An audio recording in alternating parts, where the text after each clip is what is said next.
So we admit for just about all of the medical subspecialties except for cardiology, which recently there were three groups and they merged, so now they're deciding about that for us, and we're working with them. Non-medical specialties, we actually developed a protocol with the orthopedic surgeons where we admit all the hip fractures consistently. So we've been actually able to support each other, and we've had dramatic improvements in patient satisfaction, quality outcomes, decreased complication rates, and improved length of stay. So the little bit of a gray area honestly comes from, right now it's a little, one is neurosurgical issues that right away don't necessarily require surgery. And then the other one actually is head bleeds.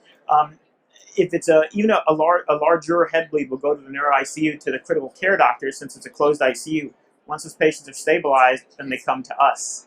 So in an indirect way, we end up with those patients anyway. So we are working more and more on trying to nail down those problem areas rather than it be haphazard. Right now, it shouldn't be up to the hospitalist, the specialist, or the ER doc about when patient X comes in versus patient Y. It really should be a standard protocol.